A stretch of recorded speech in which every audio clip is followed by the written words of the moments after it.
8 महीने हो गए, अब हम देख रहे हैं कि वो वादे हूर थे, इनके वादे सब वादे हूर थे। तो हमने कहा नहीं, लोगों को ज़रूरत है और हमें सामने आना चाहिए, मुतहरिक अपनी जमात को करना चाहिए, ताकि हम लोगों के पास जाएं, लोगों के मुश्किलात जो भी हैं जिनका हम अजाला कर सकते हैं करें, और जिनका अजाला नहीं हो सकता है लोगों को कहें कि ये उनकी एक गलती का खमियाजा है, जो गलती उन्होंने की रिवायती सियासी जमातों पे भरोसा करके। मुझे लगता है आज लोगों में वो एहसास पैदा हुआ होगा कि उन्हें कहीं ना कहीं सब्ज़ बाग दिखाएंगे जिनमें से कोई चीज़ भी नहीं। मैं जो सरफहरिस्त सबसे ज़्यादा मानता हूँ, अनएम्प्लॉयमेंट का बड़ा मसला है, रिज़र्वेशन के लिहाज से जिस तरह से इस वक्त कुचला जा रहा है हमारे लोगों को, और इसी तरह जो हमारे नौजवान जो बनते कोई बात ही नहीं कर रहा है। जैसे ये सरकारें आई हैं वो मसला ही जैसे ख़त्म हो गया। 370 जिस पे ये लोग मैंडेट लोगों से लिए, आज न इनके लिए कोई मसला है, न वो दूसरी जमात जो ये PhD के साथी थे वो भी आज एक ही फ़िक्र लाख हुई है उनको कि कौन कितना साबित करे दिल्ली को हम कितने नज़दीक हैं। आज दोनों जमातों में रेस लगी हुई है। जो यहाँ की 2 प्रीमियर जमातें मानी जाती हैं, इलाकाई जमातें, नेशनल कॉन्फ्रेंस और PDP, दोनों में दौड़ लगी हुई है। गवर्नर साहब के पास कौन जल्दी पहुँचेगा। मुबारकबादी है मुझे कि हमारे सच के साए में आज सब वहीं की तरफ दौड़ रहे हैं जहां हमने कहा था पावर सेंटर वही है। और मैं आज इनको दोनों को ये कहना चाहता हूं कि पावर सेंटर गवर्नर के रास्ते से दिल्ली है। आपको दिल्ली से हाथ मिलाना ही पड़ेगा, तब अपने लोगों के लिए कुछ कर सकते हो। बिजनेस रूल को लेकर बात करें सर, एक लिम्बो, एक कंफ्यूजन है, अनसर्टेनिटी इनको है। चाहिए नहीं। क्या लिम्बो और कन्फ्यूजन है मुझे बताओ। दिल्ली में UT नहीं है? क्या दिल्ली में स्कूल नहीं? बेहतरीन जो एजुकेशन सिस्टम बनाया दिल्ली की सरकार ने बनाया, PWD उनका बेहतरीन था, हेल्थ उनका बेहतरीन था। कौन सी चीज़ नहीं है?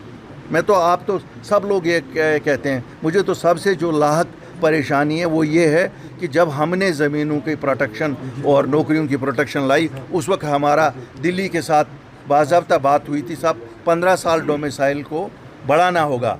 तो उस वक्त हमारे को ये कहा गया कि ये तो आपको स्टेट सब्जेक्ट है, अपने वहाँ आपके इख्तियार में आता है। जब आपकी इलेक्टेड गवर्नमेंट बनेगी चेंज करिए, 15 साल को 50 साल करिए, ये आप कर सकते हो। जैसे आपने देखा होगा पिछले हफ्ते में हिमाचल ने किया, लेकिन ये टस से मस नहीं हो रहे। और रेवेन्यू मिनिस्टर भी नेशनल कॉन्फ्रेंस का, लॉ मिनिस्टर भी उनका, इसमें कौन सा फाइनेंशियल एस्पेक्ट है जो गवर्नर साहब से उनको सैंक्शन लानी है? 11 साल के जश्न को लेकर आप कैसे देखते हैं? 11 years of excellence in BJP, 11 साल का जश्न जो है भारतीय जनता पार्टी मना रही है। देखिए, अगर इस मुल्क की मजबूती के हिसाब से देखा जाए, डेवलपमेंट के हिसाब से देखा जाए, तो आज दुनिया में अगर G7 की मीटिंग हो रही है तो मजबूर हो गया ना कनाडा बुलाने के लिए हिंदुस्तान को। इसलिए हमारे मुल्क का तो अपना एक वकार है और उस वकार की स्ट्रेंथ पे ही तो बुलाया जाता है। रिजर्वेशन की बात की तो गवर्नमेंट सेड दैट जो कमेटी बनाई थी उसने अपने फ्रेमवर्क बना दिया है, लेकिन इस पे भी बहुत सारे लोगों ने रिजर्वेशन की बात भाई सीधी सी है। It should be an economic criteria. मैं नहीं कहता हूँ कि आप ST SC इनको नहीं दे दो, भाई इकोनॉमिक क्राइटेरिया उसमें भी फिक्स करो।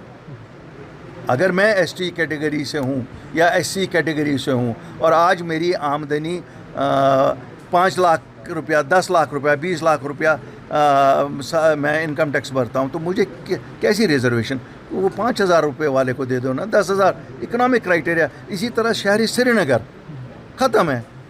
अब देखो ना शहरी श्रीनगर में You believe that the people are doing luxurious rides, especially enjoying the activities वो उनके नहीं। देखिए ऐसी सरकार चलाने के लिए कोई लग्जरी नहीं होती है।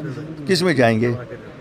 अगर जहाज़ है अवेलेबल तो जहाज़ में जाएंगे, ट्रेन अवेलेबल है ट्रेन में जाएंगे।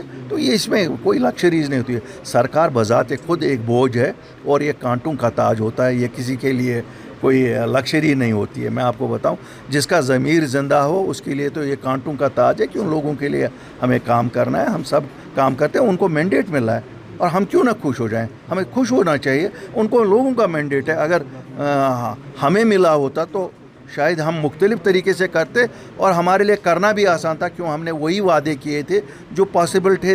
हम तो आज भी कहते हैं जो रिलम ऑफ पॉसिबिलिटी में है हमने वही वादे किए, आगे भी करेंगे।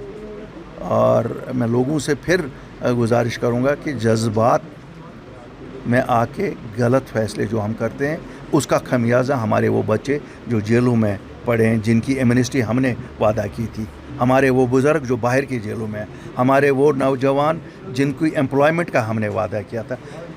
आपने वोट तो डाला, लेकिन अगर जज्बात में नहीं डाला होता तो शायद आज वो भी आज़ाद होते और उनके लिए एक नई ज़िंदगी थी। बहरहाल दुआ गो रहेंगे और कोशिश करते रहेंगे।